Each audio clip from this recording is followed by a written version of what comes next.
在为期2天的布鲁塞尔欧盟峰会后，法国总统马克龙24号表示，他也邀请欧盟委员会主席冯德莱恩一起访问中国，并称：“我想带着欧洲的支持访华，这样可以发出统一的欧洲声音。”马克龙还说，他与德国总理舒尔茨讨论了此次中国之行的相关事宜，他们二人拥有共同的愿景，即与中国接触，在乌克兰问题上向俄罗斯施压。对于中方此前发布的乌克兰危机12点立场文件，马克龙也给予高度评价，称中方的努力是积极的。中国驻法大使卢沙野年初在接受《欧洲时报》专访时表示，中方热烈欢迎马克龙总统于2023年适时访华，届时两国元首可以就双多边合作广泛深入交换看法，为中法关系发展擘画新蓝图，注入新动力。中国驻欧盟使团团长特命全权大使傅聪此前也透露，冯德莱恩或将在今年上半年访华，中欧双方有望很快迎来频繁的高层互访。马克龙这次和冯德莱恩的组团来访华呢，可以说是一次临时搭班子。法国明白自己的实力呢，相对来说比较单薄，但是如果说以欧洲之名来行事的话呢，就可以以欧盟整体的这样的一个实力状况来实现法国的战略目的。法国是欧盟内最具有独立性的或者说叫做最具有战略自主精神的大国。那在与美国的这个长期的共处的过程中呢，法国其实也是相对来说最不听话的那个大国啊。那法国的这种战略独立性呢，在一定程度上实际上影响到了欧盟因为欧盟要实现自己的真正的政治上的一个战略自主呢，需要法国注入这样的一个基因。那希望呢，法国也能够将这种精神传递到欧盟之中去。表达访华意愿的还有西班牙首相和欧盟外长。西班牙首相桑切斯24号表示，中国是一个全球参与者，世界必须倾听中国的声音，以找到解决俄乌军事冲突的方案。据悉，他将于3月30号参加在海南举行的博鳌亚洲论坛，随后或将前往北京。西班牙首相府大臣表示，桑切斯此行将关注俄乌冲突和经济贸易问题，并会见在华经营的西班牙企业。今年是中国与西班牙建交50周年。本月初的 G20 外长会期间，西班牙外交大臣阿尔瓦雷斯与秦刚外长会晤时表示，西班牙下半年将接任欧盟轮值主席国，愿积极推动欧中关系发展，并赞赏中方关于乌克兰危机的立场文件，重视中国的大国地位和影响，期待中方助力欧洲恢复和平。外交部发言人汪文斌23号就桑切斯访华计划回应称，中国和西班牙关系长期健康稳定发展，双方领导人有着良好的沟通交流。那西班牙也在逐渐的承担这个欧盟的重要的一个角色。作为一个主席国，那就有必要代表这个欧盟为当前欧洲所面临的重大的政治安全以及经济问题呢找到出路。所以这次这个西班牙首相呢也非常急迫切的表示呢希望能够访问中国。欧盟外交与安全政策高级代表博雷利也在欧盟峰会期间向媒体透露，他将很快对中国进行正式访问，以讨论乌克兰问题。博雷利认为，中方计划在乌克兰问题上充当促进者而非调解者，欧盟应对中方此前提出的中国和平方案表示欢迎。不过，博雷利没有给出具体的访问时间。香港南华早报分析指，博雷利计划于4月中旬前往日本参加七国集团外长峰会，或于期间访问中国。据美国政治新闻网欧洲版分析称，近段时间欧洲领导人开始争相访华的原因在于，一方面欧洲各国试图就俄乌冲突、安全与贸易等问题上的分歧与中方展开沟通；另一方面，不少欧盟成员国承认，不论国际局势如何，欧洲不能失去中国，应继续与华接触。此外，路透社还报道称，有欧盟官员透露，欧盟方面正准备敲定在北京举行下一次中欧峰会的计划。该峰会可能在美欧峰会之后，今年夏季之前举行。我们看到呢，包括德、法、西等等欧洲大国都愿意尽快的访问中国，与中国的领导人和中国的各界呢进行直接的面对面的接触。那这样的一个面对面的接触呢，有利于消解由疫情所带来的误解，同时呢，也能够加深各方之间的一个感情，能够使得整个的中欧之间的一个关系呢，获得一个先面对面的联系所奠定下来的一个深厚的这样的一个民意以及领导人之间的一个情谊的一个基础。中国驻法国大使卢沙野本月7号表示，后疫情时代中法中欧关系企稳回暖，这为新时期中法中欧全面战略伙伴关系发展注入新动力。提到中欧关系这2年遇到的困难，卢沙野强调，其中一大主要原因是美国全面加大对华遏制打压，威逼利诱包括欧盟在内的盟友选边站队。尤其乌克兰冲突爆发后，美国更极力鼓噪所谓民主对抗威权的叙事，大搞反华宣传，散布谣言谎言，严重误导欧洲各国政府和民众的对华看法。同时，卢沙野也认为欧盟对华定位出现偏差，欧盟将中国既视为合作伙伴，又视为竞争者和制度性对手，这暴露出一些欧盟政客机会主义的投机心理。同时，俄欧关系也因俄乌危机面临前所未有的挑战。最新冲突是德俄围绕逮捕令爆发的一场嘴仗。此前，海牙国际刑事法院以涉嫌拐卖绑架乌克兰儿童罪对俄罗斯总统普京下所谓逮捕令。对此，德司法部长称，逮捕令将在德有效，暗示德国准备随时逮捕普京。对此，俄方作出强硬回击。俄前总统梅德韦杰夫警告，如德国决意逮捕普京，所有武器都将飞向德国。Вот представим себе, понятно, что это ситуация, которая не реализуется никогда, да? Но тем не менее, вот представим себе, что она реализовалась. Действующий глава ядерного государства приехал вот на территорию, допустим, Германии и подвергся аресту. Что это? Объявление войны Российской Федерации. И уже в этом случае все наши средства, ракетные и прочие, полетят в Бундестаг, в офис канцлера и так далее. 对于中方发布的关于政治解决乌克兰危机的中国立场文件，卢沙也强调，在乌克兰危机的背景下，欧俄关系确实在恶化，这是我们不愿意看到的，因为这不利于欧洲，不利于俄罗斯，也不利于世界的和平稳定。中方认为，形势越是复杂，越要保持清醒；问题难度越大，越要坚持对话。那如果说中法双方能够在这个问题上呢，先进行一定的沟通，能够呢相互密切的磋商，找到一个新的一扇大门的话，那将会对于目前的欧洲安全形势对于缓和俄乌之间的这样的一个争端，会起到非常大的作用。相关话题来连线特约评论员刘和平，刘先生您好。欧洲领导人纷纷公布访华计划，除了西班牙首相，法国总统马克龙更称将与欧盟委员会主席冯德莱恩联袂来访。您对此如何看？根据法国方面发布的公告，此行的目的是为了寻求与中国合作，在乌克兰恢复和平。我们知道，此前中国发出了12点倡议，其核心内容就是俄乌双方先无条件停火，再坐下来谈。它跟以美国为首的北约倡导的俄方先撤出乌克兰领土再来谈，形成了鲜明的对照。现在看来中国正在为推销自己的和平倡议而展开积极的外交布局，而且它分为3个步骤。第一步是先说服当事方俄乌同意。很显然，由于俄罗斯无法接受西方提出的先撤军再和谈的条件，所以俄罗斯会倾向于认同中方的倡议。中俄应该已经通过刚刚结束的高层对话，基本上解决了这个问题。至于乌克兰，假如战事的焦灼状态被进一步固化，双方谁也没有办法吃掉谁，最终也有可能会接受中方的倡议。第二步就是说服并没有完全跟美国穿一条裤子的欧盟。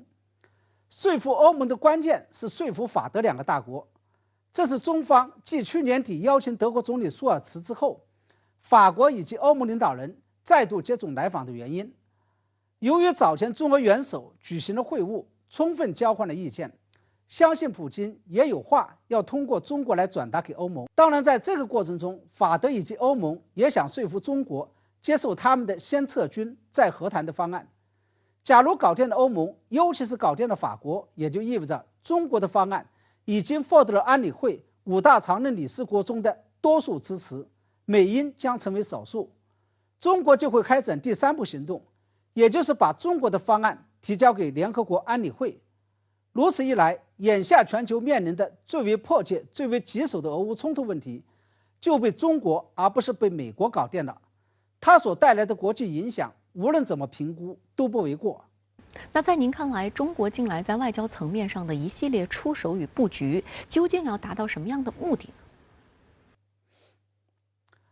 记得中国领导人在会晤的时候，中方曾经讲过一句话，说当今世界正面临着100年未有之大变局，希望俄罗斯能够跟中国一道参与进来。我认为这句话值得所有人细细品味，它的潜台词就是中国正在主动塑造当今的国际秩序，以迎来100年未有之大变局。从种种迹象可以看出，中国推动全球秩序大变局的切入点或者抓手就是搞定美国长期以来搞不定的全球几大热点问题。第一是搞定老大难中东问题。中东的老大难问题主要有2个，一个是以伊朗为首的什叶派跟以沙特为首的逊尼派的世仇与教派冲突。在这一方面，中国已经旗开得胜，促成了沙伊恢复外交关系，并因此而惊艳了世界。二是犹太教与伊斯兰教的以巴冲突问题。我相信在解决沙伊关系问题之后，这是中国下一步会努力的方向。第二便是搞定乌克兰危机，这是欧洲内部的老大难问题。联合欧盟搞定乌克兰危机，不仅可以保住俄罗斯这一局，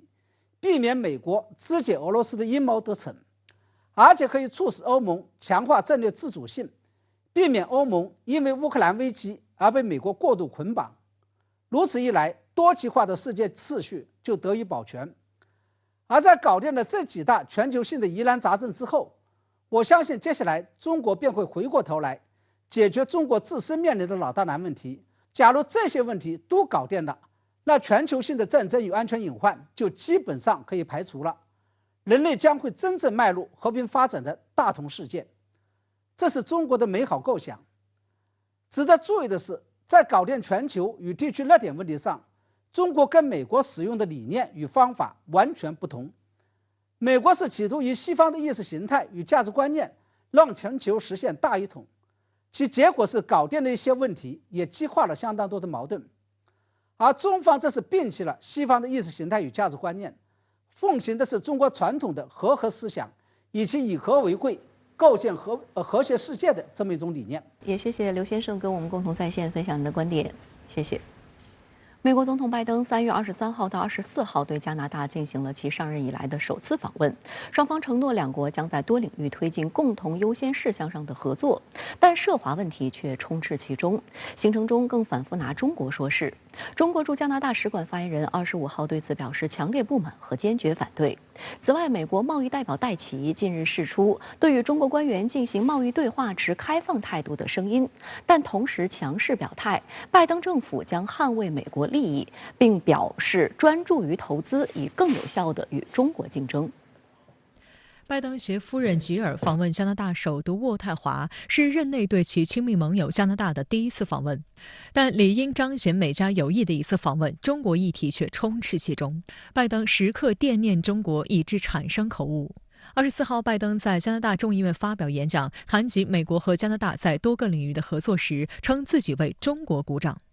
In the United States, we're expanding legal pathways for migration to seek safety and on a humanitarian basis, while discouraging unlawful migration that feeds exploitation and human trafficking. So today, I applaud China for stepping up. I applaud Canada. 在他说完这句话后，现场传出笑声。拜登很快又补充称 You can tell what I'm thinking about China. I won't get into that yet. 拜登还在渥太华的联合记者会上质疑中俄合作水平，指中国至今没有向俄罗斯提供用于对付乌克兰的武器。他炫耀美国已扩大联盟范围，暗示有关俄中关系密切的报道被夸大了。在谈到 TikTok 时，特鲁多对禁止与加拿大政府相关设备使用 TikTok 表示高兴，并污称中国政府可能通过这个应用取得我们的政府电话数据。在对华政策上，加拿大的美国化趋势也早已被外界诟病。在拜登抵达前一刻，特鲁多23号接受美国有线电视新闻网访问，提出与中国接触、竞争和对抗三管齐下的对华策略。There's other places where we're going to have to be stiff competition to China in terms of market access, in terms of investments in the global south. We need to be able to show that the West and democracies are there to make those investments and they're as competitive to China. But there are also areas in which we're going to have to directly challenge China. We are going to have to continue to be wide-eyed and clear about the threat that China poses and wants to pose to the stability of our democracies. 特鲁多通过美国媒体发表自己的对华愿景，也预示着他将在国际事务上为美国马首是瞻。与美国总统拜登的多轮会晤中，双方讨论议题涉及防务合作和北美防空司令部现代化、加强供应链韧性、应对气候挑战以及加速清洁能源转型等议题。同时，还就共同应对中国挑战、乌克兰危机等进行了沟通。根据联合声明，美国和加拿大将加强在印太战略方面的合作，甚至还就台海问题达成了所谓的一致。关于加美声称中国对国际秩序构成长期严重挑战，采取破坏性行为，中国驻加拿大使馆发言人指出，加美等少数西方国家基于小圈子利益搞集团政治，肆意损害他国主权，对国际和平、安全、发展造成巨大破坏，这才是国际秩序的严重、长期和最大威胁。关于所谓中方干涉加内政，中方一贯奉行不干涉别国内政的原则，加方应摒弃意识形态偏见，立即停止对中方机构和人员正常履职进行污名化，立即停止抹黑攻击中国的言行。深圳卫视注意到，在防御安全方面，联合声明写入，双方同意斥资进行北美防空司令部的现代化改造，加方将投入73亿加元，用于升级和建造新的战斗机相关基础设施。安大略省南部将安装预警天波超视距雷达和威胁跟踪系统。美加两国此前曾对因不可抗力误入北美上空的中国无人飞艇大肆炒作，而北美防空司令部正是两国在北美地区空中联合防卫而共同组成的军事机构。分析指，拜登和特鲁多此次发表的联合声明纳入北美防空司令部的升级改造，有变相炒作所谓中国气球对两国构成安全威胁之嫌。此外，联合声明中还强调，美加要在关键矿产和半导体方面减少对其他国家的依赖，包括建立一条双边半导体生产走廊。声明中说 ，IBM 将进行一项重大投资，在加拿大魁北克省布罗蒙市的 IBM 厂房开发全新并扩大半导体封装与测试能力。IBM 在加拿大的投资金额并未被透露，但加拿大政府将向国内半导体产业投入2.5亿加元，约合1.8亿美元，以促进研发和制造。需要指出的是，今年1月，美国、加拿大和墨西哥参与的北美领导人峰会上，促进半导体一体化相关内容就占据了绝对存在感。在美国通过的芯片法案激励下，目前全美各地多个芯片厂正在建设中，未来几年还有更多新工厂的建设规划。不过，芯片产业的运作依赖于一个复杂的资源和服务网络，拜登政府希望通过有案外包来实现，加拿大就是其中的重要据点。但与此同时，美财经高官包括财长耶伦和商务部长雷蒙多近期相继表达访华意愿。我倒是希望他们来，不管怎么竞争，那我认为谈判和合作还是需要的，尤其是经贸关系，尤其是金融关系，因为今天的世界金融是不稳定的，美国有问题，全世界都有问题，那中美为什么不可以协商和沟通呢？23号，美国贸易代表戴奇在参议院财政委员会上表示，他对与中国官员进行贸易对话持开放态度。但他随后话锋一转，强硬表示，拜登政府将捍卫美国利益，专注于对基础设施、半导体和清洁能源领域进行投资，这将使美国从优势地位更有效地与中国竞争。他依然希望跟中国接触，这是第一层意思。第二层意思呢，不是谈判，他是说叫对话。我们第一阶段是谈判。我们经营了14次，这一次他只说对话，所以这个对话跟谈判是意义不一样的。第三层意思呢，我是认为他实际上还是以竞争为主。我们一定要知道，就是说，今天美国的布局已经差不多了，联盟他已经在继承，那么这个时候他就可能要跟中国。那么我想谈判他是认为是不需要的，但是对话是需要的。最关键呢，就美国有效竞争，那不就是遏制中国吗？原则上不是恢复，这是一次沟通和对话。美国众议院能源及商业委员会23号召开的 TikTok 听证会持续受到全球热议。TikTok CEO 周受资一战成名，其诚恳的态度、准确的发言也在网络上赢得一片好评。而美方在进行完这场丑陋的政治表演后，引发大量批评和不满的声音。美国带头抵制会带来哪些影响 ？TikTok 后续又将怎样发展？来看个报道。听证会期间，大批网络博主在美国国会前示威，抗议拜登政府无理打压的行径。TikTok 上满是批评这次听证会内容的视频，美国用户斥责这些议员对他们正发难的这款应用程序根本不了解，反倒让美国人在世界舞台前看起来显得非常愚蠢。虽然美国会两党在关于 TikTok 议题上保持高度一致性，但在封禁 TikTok 方面，两党却出现了分歧。美众院外委会副主席、民主党籍议员格雷戈里·米克斯认为，封禁 TikTok 不仅将侵犯超过1亿名美国用户的表达和言论自由权，还会损害美国及盟国的经济。在他看来，相关立法不仅未经过专家审议，还管得太宽。华盛顿邮报指出 ，TikTok 已成为美国对华关系持续紧张背景下的政治出气筒，而美国两党极度撕裂的现实也体现在对该平台的不同态度上。美国长期打着民主人权旗号，惯于在地区和国际事务中奉行双重标准，这次在封禁 TikTok 方面也不例外。去年10月，拜登曾在白宫招待8名共计6700万粉丝的 TikTok 网红。据《华盛顿邮报》报道称，这场访问由美国民主党全国委员会组织，目的是借助这些网红的影响力，在11月8号的美国中期选举中为拜登拉票。在2天时间里，这批网红先后参观了美国国会大厦与联邦最高法院，见到了前总统奥巴马。这些网红还和奥巴马一起拍摄了1对1的 TikTok 视频，随后还在白宫总统办公室和拜登进行了1个小时的交流。讽刺的是，5个月不到，为美国民主党拉票的 TikTok 便遭到强力封禁。当地时间22号，白宫国家安全委员会战略沟通协调员约翰·科比在白宫记者会上遭记者连环追问。I wanted to follow up on TikTok. Obviously, you've expressed again today the national security concerns with the app. Why then did the president agree to appear in TikTok videos as recently as, I think, St. Patrick's Day? Again, we have not changed our national security concerns about the app. It's not it's not for use on government devices, and I don't have anything more for you on that. 值得注意的是，就在美国政府2月27号下令禁止美国官员在政府设备上下载 TikTok， 并限30天内将原已下载的 TikTok 删除之后，加拿大、英国、新西兰和部分欧盟国家也紧随其后。当加拿大政府以该程序对隐私和安全构成不可接受的风险为由，宣布自2月28号起禁止在政府部门使用的移动设备上使用 TikTok。此外，这些设备的使用者也不得下载该应用程序。欧盟委员会、欧盟理事会和欧洲议会也先后宣布，出于安全考虑，将禁止工作人员在政府设备上使用 TikTok。欧洲议会还强烈建议议员和雇员从他们的个人设备中删除 TikTok。目前 TikTok 在全球拥有超过10亿用户，在美国的月活跃用户已从2020年的1亿增至现在的1.5亿人。这意味着3.3亿美国人中的近1半人经常使用这一应用程序。同时，美国也是 TikTok 用户最多的国家。值得注意的是 ，TikTok 上还有500万个美国企业用户，其中包括无数中小企业。因此，在美国 ，TikTok 不仅是分享快乐的娱乐平台，更是推广业务、创造收益的平台。据美国《世界日报》网站20号报道，自传出美国可能禁用 TikTok 后，就引发美国用户忧虑，创作人尤其如此，唯恐失去 TikTok， 自己也就失去了工作及社群。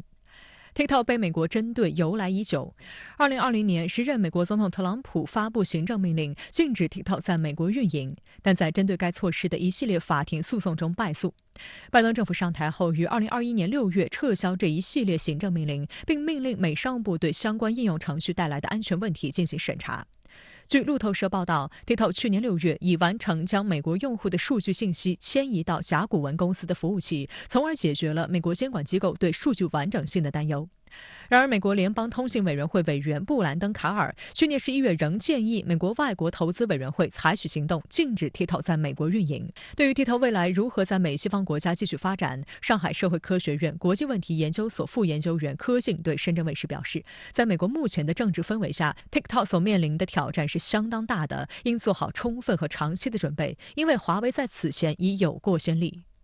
那么这个我觉得就是它其实树立了一个非常不好的一个先例是什么呢？就是在当前我们知道这个互联网经济，它其实是一定会涉及到个人数据啊等等，包括用户隐私等等相关这样的一种担忧。但是你应该通过相关的技术手段，你应该遵从相关的法律程序来缓解这样的担忧，而不是这样的一种巧取豪夺的方式，就是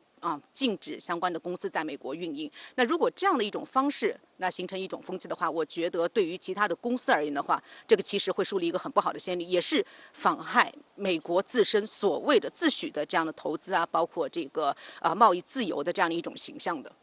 3月23号到24号，外交部副部长孙卫东在马尼拉与菲律宾副外长拉扎罗共同主持了一系列磋商对话，就南海形势和各自关切的涉海问题坦诚深入地交换了意见，并达成10余项共识和成果。这次疫情以来，中菲双方首次举行的面对面磋商将如何推进维护南海和平稳定？对于美国等域外国家的干涉有何对冲作用？来看看报道。在第23次中菲外交磋商上，双方一致认为，马克思总统年初成功访华，习近平主席同他就中菲关系发展作出重要战略指引。双方要落实好元首共识，持续深化农业、基建、能源、人文4个重点领域合作，携手推进两国现代化进程，助力各自国家发展振兴。双方重申通过友好协商妥善管控分歧，维护中菲友好的主基调和大方向。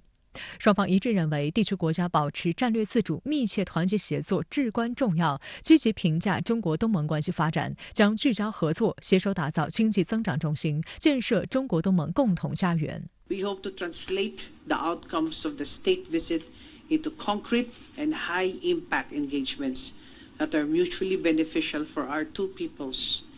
our two countries and peoples. 中国政府愿意同菲律宾等周边国家一道，来加强团结合作，深化我们的各领域沟通，协调，来切实维护我们的共同利益和地区的和平稳定。24号，中菲继续针对南海问题进行磋商。在中国菲律宾南海问题双边磋商机制第7次会议上，双方积极评价中菲关系发展，强调应加快落实两国元首就涉海问题达成的重要共识。双方一致同意要进一步发挥 BCM 机制的作用，继续推进外交、防务、海警、油气、渔业、海事、海上搜救、海洋科研与环保等各领域涉海务实合作。双方强调应全面有效落实南海各方行为宣言，加快南海行为准则磋商进程，共同致力于维护南海的和平稳定。会后，菲律宾副外长拉扎罗与孙卫东副部长共同见记者时表示，双方一致同意海上争端需要通过外交途径解决。The Philippines and China are in agreement that maritime issues do not comprise the totality of bilateral relations between our two countries. However, maritime issues continue to remain a serious concern to the Filipino people. Additionally, both our countries' leaders agreed that maritime issues should be addressed through diplomacy and dialogue,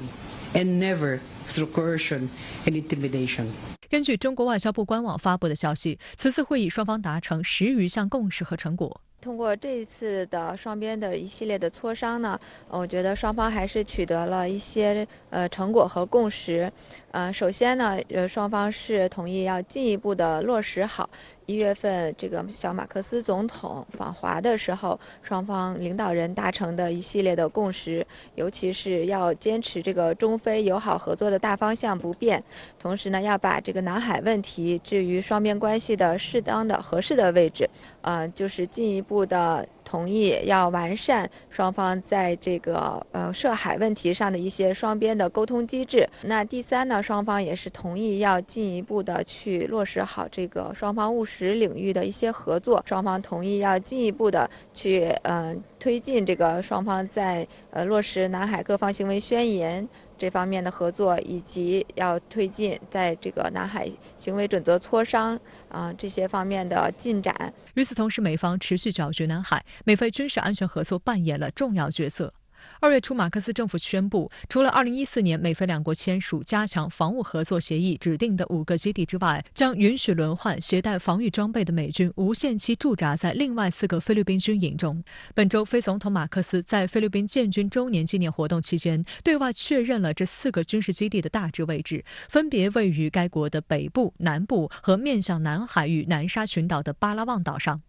马克思称，美菲双方将很快宣布这些新开放美军使用的菲律宾军事基地的具体位置，并称这些基地的分布地点将提高菲律宾最大岛屿吕宋岛东侧的防卫能力。菲律宾的马克思政府呢，它还是一种典型的大国平衡的策略，但是这个它想两边捞好处，特别是拉美国来制衡中国的这个意图，现在是日益的明显。菲律宾现在是日益的加强与美国以及美国盟友的合作，包括美国和菲律宾也提出可能会邀请日本和澳大利亚一起参与到南海的联合巡航当中。菲律宾的意图呢，一个是加强自身在美国印太战略当中的地位和影响，同时呢，利用这个美国以及日本等美国盟友对它的支持，还有防务上的这个加大投入，来提升菲律宾在南海问题上它这个获益的一些能力。另一方面，美菲近来频频展开联合军演，除了正在进行的盾牌联演外，4月中旬开始，两国还将举行有史以来规模最大的肩并肩军演，包括将首次在南海进行实弹射击。此外，就在中菲举行一系列磋商的同时，美米利厄斯号导弹驱逐舰23号和24号连续2天非法闯入中国西沙领海，被解放军南部战区海空兵力连续警告驱离。那美国一方面呢是炒作南海问题，将南海问题的这个争端日益的多边化、国际化，为他在军事领域介入南海提供一个借口，然后。同时呢，他也在拉拢他的盟友，包括日本、澳大利亚，还有菲律宾，以及像域外的北约的力量，都在加大对南海的介入，作为他笼络这个盟友的一种手段，通过炒作这个南海争端，然后来干预。特别是他去拉拢东南亚国家，来搅乱中国和东盟之间的合作。我觉得这个都是美国他这个不断加强对南海问题这个干涉的一个背后的意图。事实上，东盟国家对于南海局势因域外国家介入再起风浪也颇有微词。本月初，马来西亚总理安瓦尔在访菲时表示，理解马克思的关切，但由于南海问题的复杂性和敏感性，我们应采取在东盟进行多边层次解决的立场，以便我们有一个全面的措施，提出对该问题的友好解决办法。印度尼西亚方面也指出，希望加强与中国和其他东南亚国家的谈判，加快推进南海行为准则磋商，共同维护南海和平稳定。本月8号至10号，落实南海各方行为宣言第38次联合工作组会在印尼举行。会上，中国和东盟国家继续推进南海行为准则案文磋商，并就落实宣言、海上务实合作深入交换意见。各方还商定了今年工作计划，年内将举办多轮落实宣言高官会和联合工作组会，推动准则磋商取得更大进展。新加坡总理李显龙近日在接受央视专访时，也提到了南海行为准则磋商的重要意义。根据新加坡总理府发布的专访实录，李显龙在谈到中国东盟关系时表示，中国和东盟之间不仅仅是经济联系，还涉及政治和安全议题，有一些问题需要解决。我们在这些问题上取得的进展越大，就越容易在经济合作方面取得更长足的发展。李显龙指出，如果我们能在南海问题上取得更多进展，尊重双方和所有国家的利益，不管是大国还是小国，我认为各方的经济合作也会更加紧密。相关话题来连线中国社会科学院亚太安全与外交研究室主任张杰。张女士您好。24号，中国与菲律宾举行新冠疫情以来首次线下的南海问题双边磋商机制会议，取得多项共识和成果。您对此有何观察？我们知道，实际上自2016年以来，实际上中菲关系逐步趋稳向好，双方能够管控南海分歧，并且在这个经贸人文交流方面取得了比较大的这个成果。那么我们也看到，实际上从这个2023年初以来，实际上双方在这个海上摩擦，包括这个美菲军事基地问题上，实际上出现了一些不同的这个声音。实际上，我觉得一方面呢，实际上对于整体一线南海，这个整体的稳定呢，我觉得带来一定的冲击。另一方面，从这个地区安全秩序，包括双边这个关系来看，美菲军事基地的这个协议的签订，实际上对未来中菲关系的影响呢会更大一些。那么我可以看到，在这种情况下，孙卫东副部长这个率团去菲律宾，然后双边举行关于南海问题的这个双边磋商，还是起到了比较大的作用。从目前的这个成果报道来看，双方上我觉得可以用8个字来概括，就是首先是管控分歧，实际上双方在这个南海一线的摩擦，达成了要进行克制这一点还是有一定共识的。第二个呢，就是聚焦合作。这种合作呢，首先呢是双方同意呢共同进一步落实 DOC， 那么进一步呢参与到或推动这个南海行为准则的磋商。这个实际上对于未来地区安全机制构建呢是非常重要的。此外，我们也看到，实际上这个随团访问的这个成员当中，还有包括像这个外交部门啊、防务部门以及这个渔业合作和经贸部门的，所以可以看到，实际上这次的这个磋商不仅仅是关于南海问题，实际上还涉及到了围绕海洋进行的一些合作和开发。这个对于未来，我觉得稳定双边关系、重回正轨和进一步加强这个南海的海上合作来说，都是一个积极的信号。虽然美方搅局动作不断，但中国与南海域内国家进行的南海行为准则磋商一直在持续进行。您对此如何评估呢？那么，首先，中国和东南亚国家共同在推动这个南海各方行为宣言的一个落实，同时呢，推进南海行为准则的一个这个签署。实际上，中国我觉得是可以说是具有这种应该怎么说，就是为地区能够保持一个稳定，做出了一种外交上的努力。那么另一方面，实际上中国在对美问题上也显示了比较大的一个克制，因为实际上从这个17-18年以来，南海问题的主要矛盾实际上从过去中国和东盟国家这个关系之间上转移为中美博弈问题。可以看出，美国实际上是利用南海问题对中国进行抹黑，通过构建它的盟办体系，在对南海问题进行这种军事化、法理化、国际化这些，包括舆论战，尤其是美国军舰舰机的抵近侦察，包括它这个军舰的在我们这个地区的大量的活动，实际上增加了本地区的不稳定因素。但相对来说，尽管中国我觉得在这种军事实力啊，包括执法力量上面，实际上我觉得我们现在这个力量在不断的这个增长，但是我们在力量的使用方面，我觉得还相对表现了极大的克制，所以才能够使南海问题至今保持一种斗而不破的局面。所以实际上可以说，从这点来看，我觉得中国仍然是安全局势一个稳定者和维护和平的一个贡献者。新加坡总理李显龙在接受央视专访时也提到了南海行为准则磋商的重要意义，您对此有何解读？新加坡虽然它在这个整个体量上比较小，但是实际上这么多年来，它在东盟充当了一个这种军事啊或者是头脑的这个角色。实际上，尤其呢，实际上在中国和东盟的这个对话当中，我觉得新加坡的作用还是比较突出的。所以，往往新加坡它这个领导人啊，包括一些这个政要发表一些舆论，它可以代表一些地区国家的一些这种声音和倾向。我们可以看出，实际上从这个18年以来，包括李显龙总理他发表了几次比较重要的讲话，我觉得有几点。第一点呢，实际上包括这个政治和安全的议题。那么政治议题上，我们可以看到整个东盟现在对于亚太地区的这个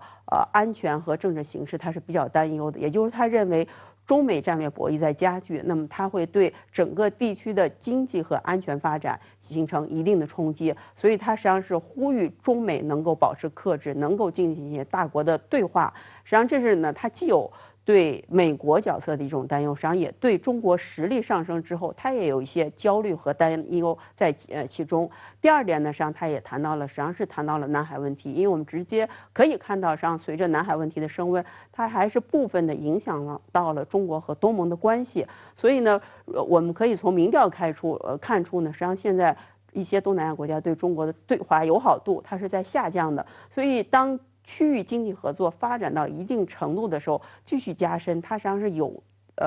有待于战略互信的提升，这样的话才会对